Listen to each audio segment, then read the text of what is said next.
మనం నిన్న శాతవాహనులకు సంబంధించిన ఆర్థిక పరిస్థితి దాకా చర్చించాం. సో ఇప్పుడు మరి క్లాస్లో కంటిన్యూషన్లో భాగంగా శాతవాహనుల కాలంలో ఉన్న సమాజ స్థితిగతుల గురించి చర్చిద్దాం. సమాజం అనగానే సమాజంలో భాగంగా మనకు మత పరిస్థితులు కూడా వస్తాయన్నది గుర్తుపెట్టుకోండి. So now we're going to be discussed that is society and religion అన్నది చెప్తున్నాడు. సో ఈ సొసైటీ అండ్ రిలీజియన్ ఏదైతే ఉందో దానికి సంబంధించిన దాన్ని మనం చర్చిద్దాం. అందులో ముఖ్యంగా కనుక మనం చూస్తే ఆనాటి సమాజంలో చాతుర్వర్ణ వ్యవస్థ ఉన్నది అన్నది తెలియాలి మనకు. సో సమాజం అనేదాన్ని మొదలుపెట్టాం. అండ్ రిలీజియన్ మతం కూడా వస్తుంది. ఆనాటి సమాజంలో భారతదేశంలో అనాది కాలము నుంచి కూడా 4 వర్ణాలతో కూడిన సమాజం ఉంది అన్నది మనకు తెలిసిందే. అందులో భాగంగా ఈ శాతవాహనులు కూడా అందుకు మినహాయింపు ఏమీ కాదు అన్నది మనం తెలుసుకోవచ్చు. ముఖ్యంగా బ్రాహ్మణులు, క్షత్రియులు, వైశ్యులు, శూద్రులు అని పిలువబడే 4 వర్ణాల వారు ఉన్నారు. ఈ 4 వర్ణాలలో తొలి 3 వర్ణాల వారిని మొదటి నుంచి కూడా మనం ఏమని పిలిచామంటే ద్విజ అన్నాం. ద్విజ అంటే దాని యొక్క అర్థం ఏంటంటే ద్వి అంటే 2, జ అంటే జనించాడు అని. సో 2 సార్లు ఎట్లా జన్మించాడు ఈయన అన్నది కనుక చూస్తే సాధారణంగా మనిషి పుట్టుకతోటే ఒక యానిమల్, అందుకే ఆయన ఏమంటామంటే సోషల్ యానిమల్. సో ఈ సోషల్ యానిమల్ అనేవాడు ఎప్పుడైతే విద్యను నేర్చుకుంటాడో, ఎప్పుడైతే విజ్ఞానాన్ని పొందుతాడో అప్పుడే వాడు మానవుడు అంటాం. మీకు ఇప్పటి కూడా డైలీ యువర్ లైఫ్ ఇంకా అబ్జర్వ్ చేస్తే ఏదైనా ఒక రోజు మీరు విపరీతమైన కోపంతో కనుక ఉంటే, లేదా so one find your uncontrollable hangry if you expressed on anybody, immediately నీకంటే ఎల్డర్లీ పర్సన్ కానీ లేదా నీకు బాగా కావాల్సిన వారు ఏమంటారు, అరే నువ్వు మనిషివా పశువా అట్లా మాట్లాడుతున్నావు ఏంటంటే మనిషికి పశువుకు మధ్య ఒక విచక్షణ అనేది ఉంటుంది. ఆ విచక్షణ దేని నుంచి వస్తుందంటే విద్య నుంచి. కాబట్టి ఈ తొలి 3 వర్ణాల వారు చదువుకున్నారు కాబట్టి వాళ్ళను ద్విజ అనే పేరుతో పిలిచారు. కింద ఉన్న 4వ వర్ణం శూద్రుడు అనేవాడు ఏంటంటే పై 3 వర్ణాల వారికి సేవ చేయడమే ఆయన భాగ్యం అనేదానిలా ఉంది. ఇప్పుడు మీరు ఈ బ్రాహ్మణ అనేదాన్ని కనుక చూస్తే ఈ బ్రాహ్మణుడు ఏం చేసేవాడు అంటే ఆ రోజులలో పురోహితుడుగా పనిచేశాడు యాజ్ ఎ ప్రీస్ట్. నంబర్ 2 ఈయన adviser in the royal palace. Some of them worked as a teachers and some of them they worked even in the army also. సో వీళ్ళు ఒకటే దాంట్లో పనిచేశారనడానికి ఏం లేదు, భిన్నమైన వృత్తులు అయితే స్వీకరించారు. కానీ వ్యవసాయం కానీ లేదా వ్యాపారం కానీ ఈ 2 మినహా మిగతావన్నీ కూడా వీళ్ళు చేశారు. మరి అంటే రిజిడిటీ కూడా కొంత తక్కువ ఉందిలేండి. క్షత్రియులు ఏం చేశారు అన్నది కనుక చూస్తే మనం సమాజ రక్షణ వారి బాధ్యతగా చూసుకున్నారు. వైశ్యుడు అనేవాడు కనుక మనం చూస్తే ఈయన వర్తకం, మరికొన్ని సందర్భాలలో ఈ యొక్క వ్యవసాయాన్ని కూడా చేయించేవాడు అన్నది. అంటే అల్టిమేట్లీ ఈ was associated with agriculture and trade and commerce అని మనం చెప్పుకోవచ్చు. శూద్రుడు అనే వరకు అప్పటికి వచ్చే వరకు ఏంటంటే అనేక రకాలుగా వీళ్ళని గమనించినప్పుడు వ్యవసాయదారులుగాను మరియు వ్యవసాయ కూలీలుగాను మరియు వీళ్ళు మరొకటి చేసింది ఏంటంటే ఈ యొక్క చేతి వృత్తి నైపుణ్యం కలిగిన వారిగాను కనిపించారు. హ్యాండీక్రాఫ్ట్స్ మీకు ఆల్రెడీ చెప్పాను, దాదాపు 18 రకాల వృత్తులు ఆ రోజులలో ప్రివైల్డ్. అరౌండ్ 18 రకాల వృత్తులు ఇక్కడ ఉన్నాయన్నది కనుక మనకు వెరీ క్లియర్గా కనిపిస్తూ వస్తుంది. శూద్రుల తర్వాత కనుక మీరు గమనిస్తే ఈ కాలానికి వచ్చే వరకు పంచమ వర్ణం కూడా ఒకటి సమాజంలోకి వచ్చింది అంటాం. వీళ్ళని ఏమని పిలిచారంటే ఉగ్ర అనే పేరుతో కానీ లేదా చండాల అనే దాంతో కానీ పిలిచారు. ఉగ్ర చండాల ఏంటంటే వీరు అంటరాని వారిగా చెప్పొచ్చు. మరి అంటరాని వారు ఎక్కడి నుంచి వచ్చారు? వీళ్ళు విదేశీయుల, భారతీయులు కారా, మ్లేచ్చుల అంటే వీళ్ళు నిజానికి భారతీయులే. కానీ వీళ్ళు అంటరాని వాళ్ళు ఎట్లా అయ్యారన్నది కనుక చూస్తే ఎవరైనా ఒక బ్రాహ్మణ యువతి ఒక శూద్రుడిని కనుక వివాహం ఆడితే ఆ బ్రాహ్మణ తల్లిదండ్రులు ఆమెను కుటుంబంలోకి రానిచ్చేవారు కాదు. ఎందుకంటే తల్లి నీ వర్ణాన్ని తప్పిపోయావు, నీ ఒక వర్ణాన్ని తప్పిపోయావు, వర్ణంలో లేవు, గౌరవం పోగొట్టావు, ఇంట్లోకి రావద్దని పంపేవాడు. అలా క్షత్రుడు కానీ వైశ్యుడు కూడా తన కుమార్తెలు ఇతరులను వివాహం ఆడితే అదే పరిస్థితి ఉండేది, ముఖ్యంగా శూద్రులను వివాహం ఆడటం వల్ల. ఇలా బ్రాహ్మణుడు కానీ క్షత్రుడు కానీ వైశ్యుడు కానీ తమ కుమార్తెలు శూద్రుని వివాహం ఆడినప్పుడు వారిని కుటుంబం నుంచి వెలివేసేవారు. కొద్ది కాలానికి శూద్రుడు కూడా ఏం చేశాడంటే తన కుమారుడు కనుక బ్రాహ్మణ యువతినో క్షత్రియ లేదా వైశ్య యువతిని వివాహం ఆడితే, ఒరే మనకు వాళ్ళు లేరా, నీ వెళ్ళి ఆమెను వివాహం చేసుకున్నావేంట్రా వెధవా అని వాడు కూడా వీళ్ళని ధర్మేసేది. ఇటు bride and braid groom both the parents rejected their kids. So ఇద్దరు ఆ వధువు వరులకు సంబంధించిన తల్లిదండ్రులు కుటుంబ సభ్యులు వధువు వరులు ఇద్దరు కూడా వర్ణ సాంకర్యాన్ని పాటించలేదు. సో వర్ణధర్మాన్ని పాటించలేదు, వర్ణ సాంకర్యం చేశారు, వీళ్ళు సంకరణం చేశారు. కాబట్టి అలాంటి వారు రాకూడదన్నప్పుడు newly married couple they settle down outside of the village, those they are unable to be clean, maintenance of the cleanliness, unable to be wear clothes properly, unable to be have a meal properly, those called as untouchables. వీళ్ళు ఎక్కడి నుంచి వచ్చిన వాళ్ళు కాదు, భారతీయ సమాజంలో ఉన్న వాళ్ళని చెప్తున్నాడు. సో చాతుర్వర్ణ వ్యవస్థను పాటించారు. ఇలా చాతుర్వర్ణ వ్యవస్థను పాటిస్తున్నారు అంటే వైదిక ధర్మం ఉన్నట్టే. వైదిక ధర్మము అంతఃపుర రాజులు పాటించిన, సామాన్యులు కానీ అంతఃపుర స్త్రీలు కానీ బౌద్ధ జైన మతాలను పాటించిన, వర్ణధర్మం మాత్రం చాలా కఠినంగానే ఇక్కడ ఉండేది అన్నది మనం గమనించాలి. సో ఇది ఒకదాన్ని మీరు గుర్తుపెట్టుకోండి. రెండవది వచ్చేవరకు ఏంటంటే ఇక్కడ మరి ఇలాంటి వర్ణధర్మం ఉన్న దగ్గర స్త్రీకి ఎటువంటి స్థానం ఉండొచ్చు అన్నది ఒక ప్రశ్న వస్తుంది. స్త్రీకి సముచితమైన గౌరవ స్థానం అయితే లేదు. ముఖ్యంగా మీరు ఇక్కడ గమనించేది ఇంకొకటి ముందుగా చెప్పుకోవాల్సి వస్తే, పాలకులే తొలినాళ్లలో వాళ్ళు శూద్రులై ఉండవచ్చు.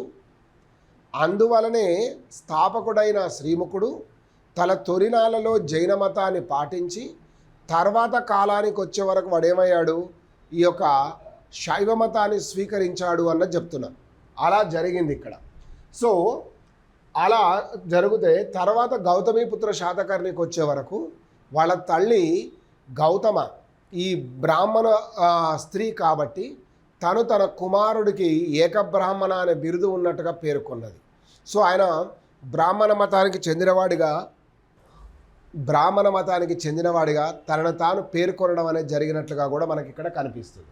సో తర్వాత మరొక ముఖ్యమైన అంశాన్ని మనం ఇక్కడ చూడాల్సి వచ్చినప్పుడు మనం ఏంటంటే, ప్రధానంగా స్త్రీకి ఇక్కడ మనం 18 రకాల చేతి వృత్తులు ఉన్నాయన్నాం.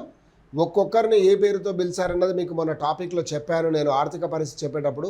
ఉదాహరణకు వ్యవసాయదారులను హలికలని, అదేవిధంగా వదిక అంటే వడ్రంగులు అని, సో అదేవిధంగా కసరక అంటే కమ్మరి అని, ఇట్లా రకరకాల పేర్లతో వాళ్ళని పిలిచినట్టుగా మనం పేర్కొనడం అనేది జరిగింది. సో ఎక్కడ పేర్కొన్నారు అన్నది కనుక మీరు గమనిస్తే, గాథా సప్తశతి అనే గ్రంథంతో పాటు అనేక శాసనాలలో వీరి గురించి పేర్కొనడం అనేది జరిగింది. అనేక శాసనాలలో పేర్కొనడం అనేది. స్త్రీకి సముచితమైన గౌరవ స్థానం అయితే లేదు. కానీ ఒకరో ఇద్దరో అంతఃపుర స్త్రీలు మాత్రం వారు సామాజిక హోదాను బాగా అనుభవించారు. ముఖ్యంగా నానాఘాట్ శాసనాన్ని వేయించిన ఆ యొక్క దేవి నాగానిక కానీ లేదా గౌతమి బాలశ్రీ కానీ వీళ్ళిద్దరూ ఉన్నతమైన స్థితిని కలిగి ఉన్నారు సమాజంలో అని చెప్పుకోవచ్చు. అంత మాత్రాన సమాజంలో ఉన్న ప్రతి స్త్రీ కూడా అంత గౌరవాన్ని పొందింది అనేది మాత్రం చాలా $1 మిలియన్ క్వశ్చన్గా మనం చెప్పుకోవచ్చు. అది ఒక $1 మిలియన్ క్వశ్చన్ అని చెప్పవచ్చు. మరి ఇలాంటి సమాజంలో వీళ్ళు ఎటువంటి పద్ధతిని పాటించారు అన్నది కనుక మనం చూస్తే, కుటుంబం పితృస్వామికమే కాక ఉమ్మడి కుటుంబ వ్యవస్థను కూడా వీళ్ళు కలిగి ఉన్నారు అన్న చెప్పుకోవచ్చు. వీళ్ళు ఉమ్మడి కుటుంబ వ్యవస్థను కూడా ఉన్నారు. సో ఇట్లా కంబైన్డ్ ఫ్యామిలీస్ అనేటివి ఎక్కువగా ఉండేది. ప్యాట్రియార్కల్ సొసైటీని వీళ్ళు పాటించారు. ప్యాట్రియార్కల్ సొసైటీ అనగానే మనకు గుర్తుకు రావాల్సింది, తండ్రో లేదా కుటుంబంలో ఉన్న పెద్దవారు ఎవరో ఒకరు ఈ యొక్క పనులని కుటుంబ యజమానిగా బాధ్యతలు నిర్వర్తించేవారు అన్నది తెలుస్తుంది. అయితే కొంతమంది పాలకులు ప్రత్యేకించి వీళ్ళలో అత్యంత శక్తివంతుడుగా పేరుగాంచిన గౌతమీపుత్ర శాతకర్ణిని కనుక చూస్తే 23వ పాలకుడు తన పేరు కంటే ముందు తన తల్లి పేరును కలిగి ఉన్నాడు. అలా తన తల్లి పేరును కలిగి ఉన్న ఆయన వీళ్ళది మాతృస్వామిక కుటుంబమా అన్నట్టు మనకు ఒక అనుమానం వస్తుంది. వాస్తవంగా వీళ్ళది మాతృస్వామిక కుటుంబం కాదు. ఇలా వీళ్ళు పేరు పెట్టుకోవడం వెనుక ఉన్న కథ ఏంటంటే బహుభార్యత్వం, పాలీగమి. Polygamy was prevailed in the society, but whereas the polyandry is a questionable. బహుభార్యత్వము. సో బహుభార్యత్వము ఈ యొక్క బహుభార్యత్వము అనేది ఉండేది. సో ఈ బహుభార్యత్వము అన్నదాని కానీ చూస్తే పాలిగామి అన్నాం. అంటే ఒక పురుషుడు ఒకరికంటే ఎక్కువ మందిని కనుక వివాహం ఆడితే దాని బహుభార్యత్వము అంటాం. దీని పాలిగామి అన్నాం. వేరాస్ పాలియాండ్రీ అంటే ఒక స్త్రీ ఒకరికంటే ఎక్కువ మంది పురుషుడు కనుక వివాహం ఆడితే అది మనం పాలియాండ్రీ లేదా భర్తృత్వము అనే పేరుతో పిలిచాం. సో ఆనాటి సమాజంలో ఇది ఒక బహుభార్యత్వం అనేది చాలా సహజంగా కనిపించింది. మరొకటి చూస్తే ఇక్కడ స్త్రీలు కొంతమంది వారి యొక్క భర్తల పేర్లను వాళ్ళ భర్తల హోదాలను తమ పేర్లతో కలుపుకునేవాళ్ళు. ఉదాహరణకు వాళ్ళ భర్త గారు కనుక సేనాపతి సైన్యాధికారి అయితే మహాదండక అనే పేరు పెట్టుకునేది. అంటే నేను పలానా ఆయన భార్యను అని సోషల్ స్టేటస్ పెంచుకునే ప్రయత్నం చేసింది అన్నది మాత్రం మనం గుర్తించాలి. సో ఇది ఒకటి మనకు కొనసాగింది ఈ కాలంలో ఎవరి దగ్గర, వీళ్ళ సమాజంలో అన్నది మనకు ప్రధానంగా కనిపిస్తూ ఉంది. సరే, ఇలాంటి సమాజాన్ని కలిగి ఉన్న వీళ్ళు ఎటువంటి మత పరిస్థితులను కలిగి ఉన్నారు అన్నది కూడా చాలా ముఖ్యం. ఎలాంటి మత పరిస్థితులు కలిగి ఉన్నారు అన్న దాని విషయానికి మనం వచ్చినప్పుడు ప్రధానంగా వీళ్ళ కాలంలో ఏ మతాలు ఉన్నాయన్నది కనుక మనం చూస్తే స్థూలంగా ఒకటి బ్రాహ్మణ మతం, రెండవది వచ్చే వరకు మీకు బౌద్ధం, మూడవది వచ్చే వరకు మనకు జైనం. మొత్తం 3 మతాలు అనేటివి ఆనాడు ప్రాచుర్యములో ఉన్నాయి. బ్రాహ్మణ మతానికి వచ్చే వరకు ఇందులో మీకు ప్రధానంగా 2 శాఖలు కూడా కనిపించాయి అంటారు. ఒకటి వచ్చే వరకు శైవం, రెండవది వచ్చే వరకు వైష్ణవం. శైవము వైష్ణవం అని పిలువబడే 2 మతాలు ఉన్నాయి. బౌద్ధమా జైనమా అన్నదాని తర్వాత సంగతి నేను చెప్తాను ముందు. సో బౌద్ధంలో కూడా ఇక్కడ ఏంటంటే మహాయాన బౌద్ధ మతం అనేది బాగా వ్యాప్తిలోకి వచ్చింది.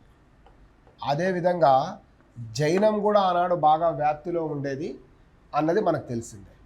శైవము అనే వరకు మనకు ఇక్కడ ఒక్కొక్కటిగా మనం డిస్కస్ చేసినప్పుడు శైవములో అనేక శాఖలు గలవు. ప్రత్యేకించి ఆ రోజు చాలా ప్రముఖమైన శాఖగా మనకు కనిపించింది ఏంటంటే శైవంలో ఈ యొక్క పాశుపత. అసలు పాశుపత అంటే ఏంటి, దానికి సంబంధించిన కథా కమేష్ కనుక మనం చూస్తే ఈ పాశుపతం అంటే ఏంటి అన్నదానికి, పశు అంటే ప్రాణం, పతి అంటే దేవుడు.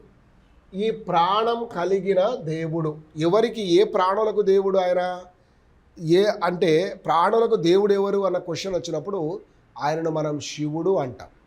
ఇప్పుడు మీరు చూస్తున్నారు కదా, పశుపతి అనే పేరిట పిలుస్తున్నాం కదా.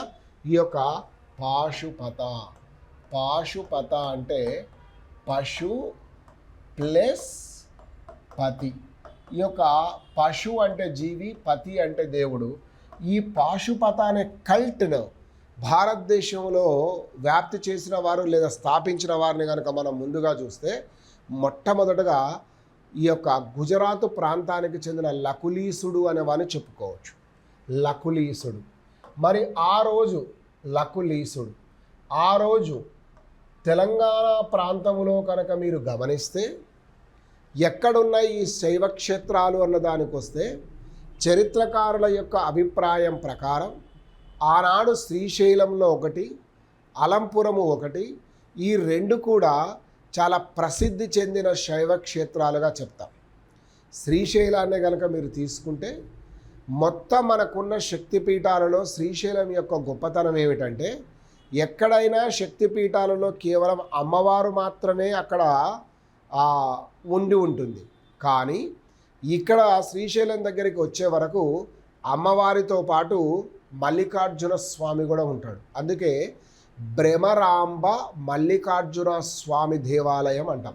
ఆవిడను మనం భ్రమరాంబిక అన్నాం. అసలు భ్రమరాంబ అంటే ఎవరు? ఈ భ్రమరాంబ అంటే ఎవరు అన్నదానికి మనం చూస్తే భ్రమరాంబ అంటే తుమ్మెద అని అర్థం. తుమ్మెద శబ్దం ఎలా అయితే చేస్తుందో మీరు నిజంగా శ్రీశైలం మందిరానికి వెళ్ళినప్పుడు అమ్మవారి క్షేత్రంలో కనుక మీరు నిలబడి ఉంటే చాలా నిష్ఠతో అంటే చాలా కాన్సన్ట్రేషన్ తోటి కనుక మీరు అబ్జర్వ్ చేయగలిగితే అక్కడ నిజంగానే ఒక శబ్దం ఏది తుమ్మెద గాల్లోకి ఎగిరినట్టు జుమ్ అని ఎలా సౌండ్ వస్తుందో అలాంటి సౌండ్కు మీరు అనుభూతికి కూడా లోనవుతారు. అందులో ఎటువంటి సందేహం లేదు. సాధారణంగా ఫ్యాన్ బాగా స్పీడ్ పెట్టినప్పుడు జింగ్ అని ఎట్లా వస్తుంటుందో ఆ శబ్దం, అందుకే ఆవిడ నా పేరిట పిలిచాము అన్నాం. ఆ రోజులలో కూడా ఈ యొక్క అలంపురము కానీ లేకపోతే శ్రీశైలము కానీ చంపుడు గుడిగా కూడా ప్రసిద్ధి చెందినాయి. ఎందుకంటే శైవంలో త్యాగం ఎక్కువ. శివుడు అడిగాడని చెప్పేసి మనం అనేక కథలుగా చూస్తాం. భక్త కన్నప్ప కన్నివ్వడం కానీ, అసలు శ్రీశైలములో అయితే తర్వాత కాలానికి వచ్చే వరకు రెడ్డి రాజుల కాలానికి వచ్చే వరకు గుడికి కొద్ది ముందు భాగంలోనే ఈ యొక్క శిరోమండపము అని చెప్పేసి ఒక క్షేత్రం కట్టబడ్డది. ఆ శిరోమండపం ఏంటంటే శివుడికి ఎదురుగా నిలబడి శివుడే కోరుకున్నాడని తన తలను తాను తీసేసుకునేవాడు. అంటే శైవం నిజానికి త్యాగానికి చాలా నిరతి, త్యాగానికి అది ఆదర్శం. సో ఇలా శైవ మతం వీరి కాలంలో ఇక్కడ బాగా ప్రాచుర్యంలో ఉంది.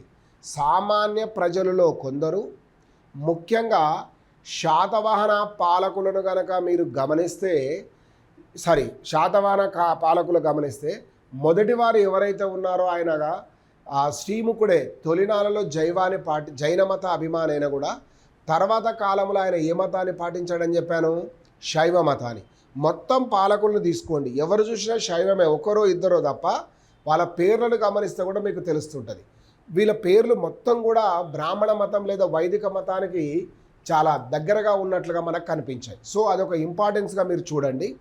తర్వాత ఏంటంటే వీళ్ళలో కనుక చూస్తే నిజంగా ఉందా మరి శైవం ఒకటే ఉందా అంటే శైవములో ఆ రోజు పాశుపత శాఖతో పాటు కాలాముఖ కాపాలికలు తర్వాత కాలములో వచ్చినాయి.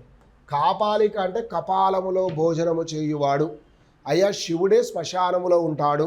ఇట్లా రాడికల్ సెక్ట్స్ అని కూడా మీకు ఇక్కడ కనిపిస్తాయి. మరి ఇందులో మీరు ఇంకొకటి కూడా కనిపిస్తాయి. శైవాన్ని కనుక మీరు అబ్జర్వ్ చేస్తే ఈ ఆధారాలే కాదు, ముఖ్యంగా గాథా సప్తశతి అనే ఒక గ్రంథం ఉంది కదండి.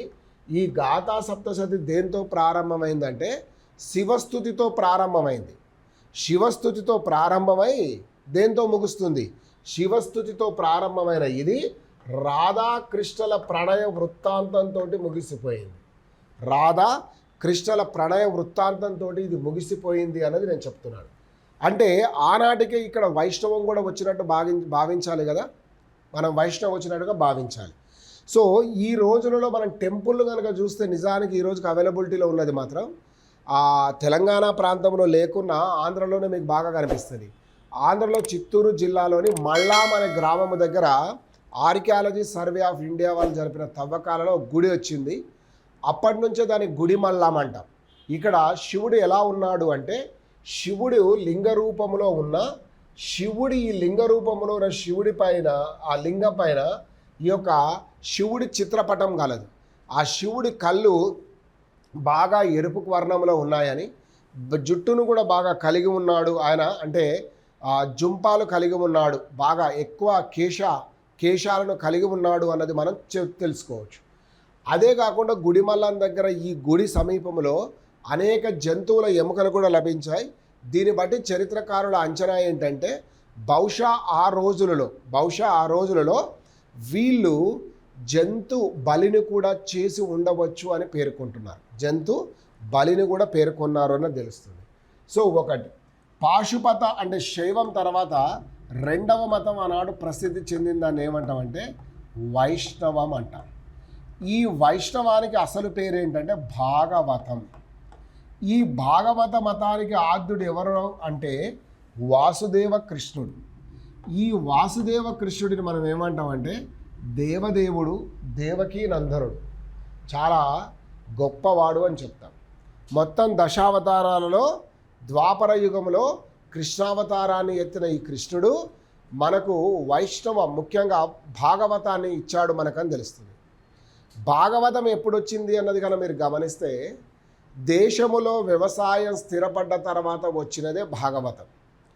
వ్యవసాయం కాకుండా మానవుడు సంచార జీవితంలో ఉండి ఆహారాన్ని సేకరించుకొని లేదా సంగ్రహించుకొని ఉన్నప్పుడు ఆయన వచ్చిన మతాన్ని ఏమన్నామంటే మనము ఆ శైవం ప్రాచుర్యంలో ఉండేది. వైష్ణవము లేదా భాగవతం అని పిలువబడుతున్నది ఎప్పుడొచ్చింది అంటే ప్రధానంగా ఈ యొక్క భాగవతం అనే దాన్ని ప్రధానంగా కనుక మనం తెచ్చుకుంటే ముఖ్యంగా ఈ యొక్క వాసుదేవ కృష్ణుడు వ్యవసాయం స్థిరపడ్డ తర్వాత, వాసుదేవ కృష్ణుడు గోకాపరి అయినా ఆయన సోదరుడు బలరాముడు ఎప్పుడు కూడా నాగలిని చేతిలో కలిగి ఉంటాడు. కాబట్టి ఈ మతానికి ప్రధానమైన ఆయుధం కూడా నాగలి అనే చెప్పుకోవచ్చు. ఎందుకంటే అగ్రికల్చర్ వచ్చేసింది అన్నది గుర్తుకో. అందుకే ఇంకా బ్లైండ్గా మీకు బండ గుర్తు కూడా నేను చెప్తా. అదేంటంటే వైష్ణవ దేవాలయాలన్నీ కూడా సిరి సంపదలతో తులతూగుతూ ఉంటాయి. మీరు వెంకటేశ్వర స్వామిని చూసుకోండి, తిరుమలలో గొప్ప ఆయన బంగారం ఎటు చూసినా. అదే శైవ దేవాలయాలు చూడండి, ఎక్కడైనా పేదరికంతో ఉంటాయి. శివయ్య దగ్గర ఏమీ ఉండదు అని భావించండి. సో ఆయన బోలాశంకరుడు మీకే ఇచ్చేస్తాడు. సో ఈ యొక్క వ్యవసాయం ప్రధానంగా వచ్చింది. భాగవతము 2వ స్టేజ్లోనే వైష్ణవంగా రూపుదిద్దుకున్నది. అందుకే మీకు ఇందాక చెప్పాను కదా, రాధాకృష్ణల ప్రణయ వృత్తాంతంతో ఇది ప్రారంభమైంది, ముగిసింది అన్నది. ఏది గాథా సప్తశతి వైష్ణవం మన దగ్గరికి వచ్చింది. ప్రముఖ వైష్ణవులు ఆ రోజు ఎవరు ఉండారన్నది మనం చెప్పలేం. కానీ మొదటి పులోమావి కాలానికే వైష్ణవం మన దగ్గరికి వచ్చిందని చెప్పుకోవచ్చు. అదే కాకుండా ఈ శాతవాహనులకు సమకాలీనంగానే ఈ గ్రీకు రాజు యాంటియోకలస్ అని పిలువబడేవాడు ఈ యొక్క హెలిడోటరస్ అని పిలువబడే ఒక రాయబారిని పంపించి బేస్ నగర్ దగ్గర ఒక శాసనాన్ని వేయించాడు అంటాం. అది గరుడా శాసనం. గరుడ అనేది ఎవరి వాహనంగా చెప్పుకుంటాం మనం? గరుడ ప్రధానంగా ఎవరి వాహనంగా చెప్పుకుంటామంటే ఆ యొక్క విష్ణుమూర్తికే అన్నది మీరు గుర్తుపెట్టుకోండి. ఇది 2 శైవం మరియు వైష్ణవం వచ్చాయి. దీని తర్వాత మరొక మతం ఏంటి ఆ రోజు బాగా ఉన్నది అంటే బౌద్ధ మతం. బౌద్ధ మతము తెలంగాణ ప్రాంతానికి ఎప్పుడొచ్చింది అయ్యా అన్న క్వశ్చన్ రైజ్ అయినప్పుడు గౌతమ బుద్ధుడు జీవించి ఉన్న కాలములోనే బౌద్ధం ఇక్కడికి వచ్చింది. మీకు ఎటువంటి సందేహం లేదు. ఆ కథ అంతా కూడా మీకు మొదటి క్లాస్లో నేను చెప్పానయ్యా. అదేంటంటే భావరి అనే బ్రాహ్మణుడు కోసల ప్రాంతము నుంచి వచ్చి ఈ బోధన్ దగ్గర నివాసం ఉన్నప్పుడు వర్తకుల ద్వారా ఉత్తర భారతదేశంలో ఎవరో గొప్ప సన్యాసి వచ్చాడని ఆయన గురించి చర్చ ప్రారంభమై ఇక్కడ దాకా వచ్చామన్నది చూసాం. సో గౌతమ బుద్ధుడు ఆ తర్వాత బుద్ధుడి మరణాంతరము బౌద్ధం అనేక మార్పులకు లోనైంది. ప్రత్యేకంగా 2వ బౌద్ధ సదస్సుకు వచ్చే వరకు బౌద్ధములో చీలిక అనివార్యమైంది. ఉత్తర భారతదేశంలో ఉన్న బౌద్ధ మతస్థులు బుద్ధుడు బోధించిన బోధనలు తూచా తప్పకుండా పాటించేవారు. వాళ్ళని మనం థేరవాదులు అన్నాం. అదే మన దక్షిణ భారతదేశంలోని బుద్ధులు ముఖ్యంగా ఆంధ్ర తెలంగాణ ప్రాంతానికి చెందినవారు గౌతమ బుద్ధుడు బోధించిన బోధనలతో పాటుగా తమ సొంత దక్షిణ భారతదేశంలో ఉన్న కొంత మత సంస్కృతిని అందులో ఇమిడ్చారు. దీంతో బుద్ధుడు బోధించిన బోధనలకు అదనంగా మతములో కొంత మార్పు అనేది జరిగింది. దీని కారణంగా చీలిక అనివార్యమై ఈ 2వ బౌద్ధ సదస్సులో థేరవాదులు మహాసాంఘికులు అనేవాళ్ళు 2 సెక్షన్స్ వచ్చారు. ఈ మహాసాంఘికుల నుంచే మరొకసారి విడిపోయిన తర్వాత ఒకటి హీనయానం, మరొకటి మహాయానం అనేది వచ్చింది. ఈ మహాయానం ఎక్కడ డెవలప్ అయిందని చేస్తే మహాయానానికి జన్మస్థలం మన తెలుగు ప్రాంతం. మహాయానానికి పితామహుడు ఎవరు అంటే మన ఆచార్య నాగార్జునుడు. ఈ యొక్క ఆచార్య నాగార్జునుడు ఎవరైతే ఉన్నారో ఈ ఆచార్య నాగార్జునుడు పితామహుడు అని చెప్పారు. మీకు లాస్ట్ అంటే ఇంతకుముందు మనం పొలిటికల్ హిస్టరీ చర్చించేటప్పుడు ఆ పొలిటికల్ హిస్టరీలో మీకు ఒక మాట చెప్పాను. ఏంటి అంటే యజ్ఞశ్రీ శాతకర్ణి సమకాలీనుడు ఎవరు అంటే ఆచార్య నాగార్జునుడు. ఈ సమకాలీనుడైన ఆచార్య నాగార్జునుడు ఏం చేశాడు అన్నదానికి మీకు కొన్ని ఉదాహరణలు చెప్పాను. ఆయనను రెండవ బుద్ధుడు అన్నారు. అదేవిధంగా పాశ్చాత్యులు ఆయన ఏమని పిలిచారంటే ఇండియన్ ఐన్స్టీన్, అంటే గొప్ప మేధావి. ఆ ఆచార్య నాగార్జునుడు నాగార్జున కొండ దగ్గర ఒక విశ్వవిద్యాలయాన్ని పెట్టాడు. దాని పేరే మనం ఏమన్నామంటే పారవత విహారము. సో విహార అంటే వాళ్ళు నివాసం ఉండే ప్రదేశం. ఈ పారవత విహారం ఒక విశ్వవిద్యాలయం లాగా పనిచేసింది. ఇక్కడ దేశ విదేశాల నుంచి విద్యార్థులు వచ్చేవారు. దాదాపు 1500 మంది విద్యార్థులు ఇక్కడ ఉండేవారు అన్నది కూడా చెప్పారు. రెసిడెన్షియల్ ఎడ్యుకేషన్ ప్రొవైడ్ చేసింది బుద్ధిజం. అదేవిధంగా ఆచార్య నాగార్జునుడు ఆ రోజు ఎవరైనా విద్యార్థులు వచ్చి తన పాఠశాల అంటే ఈ యొక్క బౌద్ధ విహారంలో చేరాలి విద్యను అభ్యసించడానికని కనుక వస్తే ఖచ్చితంగా వాళ్ళు చేయాల్సిన పని ఏంటంటే వాళ్ళు ఆయన పెట్టిన ఎంట్రన్స్లో పాస్ అవ్వాలి. పాస్ అవుతేనే ఆయన అడ్మిషన్ అనేది ఇచ్చేవాడు. ఓ రకంగా ఓరల్ ఎగ్జామ్ అనే దాన్ని తీసుకునేవాడు అన్నది తెలుస్తుంది. రైట్. మరొకటి ఏంది ఆచార్య నాగార్జునుడు అంటే ఈయన మాధ్యమిక వాదం అనే దాన్ని ఒకదాన్ని ప్రవేశపెట్టాడు. ఈ మాధ్యమిక వాదమే మహాయాన బౌద్ధానికి ఆరంభం. ఈ మాధ్యమిక వాదమే శంకరాచార్యుడు మధ్య మార్గాన్ని తర్వాత కాలంలో శంకరాచార్యుడు ఉన్నాడు కదా మనకు. ఈ శంకరాచార్యుడు ఏం చెప్పాడు మనకు? అద్వైతం అనేది చెప్పాడు. అద్వైతం చెప్పిన ఈ శంకరాచార్యుడికి ఒక మార్గం ఏర్పాటైంది అన్నది మనం చెప్పుకోవచ్చు. ఒకటి. తర్వాత మరొక దానికి వచ్చేవరకు ఏంటంటే సో ఆచార్య నాగార్జునుడి గురించి కనుక మీరు గమనిస్తే మరొకటి, ఈయన రచయిత కూడా. సృహుల్లేఖన, ఆరోగ్యమంజరి, రసరత్నాకరం వంటి గ్రంథాలు కూడా రాశాడు. ఇది బౌద్ధం. మరి ఆనాడు బౌద్ధ క్షేత్రాలు ఏమేమి ఉన్నాయి మన దగ్గర అన్నది చూస్తే బోధన్ కూడా చెప్పుకోవచ్చు, పనిగిరి చెప్పుకోవచ్చు, చైతన్యపురి దగ్గర ఉన్నాయి. అటు తర్వాత కాలంలో వచ్చిన బౌద్ధ మతం ఇక్కడ చెప్తున్నాం. నాగార్జున కొండ ఎనీవే, ఆ తర్వాత మీకు తిరుమలగిరి, సో తర్వాత కాలంలో నేలకొండపల్లి. ఒక రకంగా చెప్పాలి అంటే ఆచార్య నాగార్జునుడి యొక్క కృషి ఫలితంగా బౌద్ధ మతం ప్రతి గ్రామం ఆనాడు కృష్ణానది తీర ప్రాంతంలో ఉన్న ప్రతి గ్రామం ఒక బౌద్ధ క్షేత్రమైంది. Actually the refinery area of Krishna villages became a centre of Buddhism. Every village became a centre of the Buddhism అని మనం గొప్పగా చెప్పుకోవచ్చు. ఇది బౌద్ధం. బౌద్ధం తర్వాత మరొక ప్రధానమైన మతం ఏమిటి ఇక్కడ అన్నది కనుక చూస్తే జైన మతం ఉంది. ఈ జైనానికి సంబంధించి మనం చూడాల్సిన అంశాలు ఏమున్నాయి అన్నది కనుక మనం గమనిస్తే the first and foremost one కనుక మీరు గమనిస్తే ఒకటి జైన మతంలో ప్రధానంగా మీరు చూసేది ఇక్కడ ఏంటంటే దీని స్థాపకుడు, దీని కథ కమామిషు అన్నీ మీకు తెలిసి ఉన్న ఇండియన్ హిస్టరీలో భాగంగా మనం తెలిసి ఉంటుంది. ఏముంది అన్నదాన్ని కనుక మనం గమనిస్తే ఈ పాలకులలో తొలి పాలకుడే జైన మతాభిమాని. ఆ రోజు ఇక్కడ కూడా అనేక జైన క్షేత్రాలు ఉన్నాయి. ఆల్మోస్ట్ బౌద్ధ క్షేత్రాలు ఎక్కడున్నాయో జైన క్షేత్రాలు అక్కడే ఉన్నాయి. ఈ జైన మతం బాగానే ఇక్కడ ప్రజ్వరిల్లింది అన్నది మనం చెప్పుకోవచ్చు. నిజానికి వేములవాడ చాళుక్యుల కాలంలో జైనం ఈ ప్రాంతంలో బాగా వ్యాప్తి చెందింది. చాలా గొప్పగా ఇది కొనసాగింది అన్నది మనం చెప్పుకోవచ్చు. సో జైనం సో ఈ విధంగా ఉంది. కానీ బౌద్ధానికి వచ్చే వరకు మాత్రం అంతఃపుర స్త్రీలు కానీ లేకపోతే వర్తకులు కానీ చేతి వృత్తుల వారు కానీ విపరీతమైన దాన ధర్మాలు చేసి బౌద్ధ మతాన్ని ఒక ఉచ్చ స్థితికి తీసుకెళ్లారు ఈ కాలంలో అన్నది మాత్రం మనకు తెలుస్తుంది. సో ఇది బౌద్ధ మరియు జైనం, వైష్ణవం మరియు శైవానికి సంబంధించిన వీళ్ళ సమాజం మరియు ఆర్థిక పరిస్థితుల గురించి సమాజం మరియు మత పరిస్థితుల గురించి చర్చించాం. సో అదేవిధంగా మనం మరొకటి ఏంటంటే వీళ్ళ కల్చరల్ కాంట్రిబ్యూషన్ కూడా ఒకటి చూస్తే శాతవాహనులను మనం ముగించుకున్న వాళ్ళం అవుతాం. సో మనం ఈ యొక్క కల్చరల్ కాంట్రిబ్యూషన్ చూడాలి.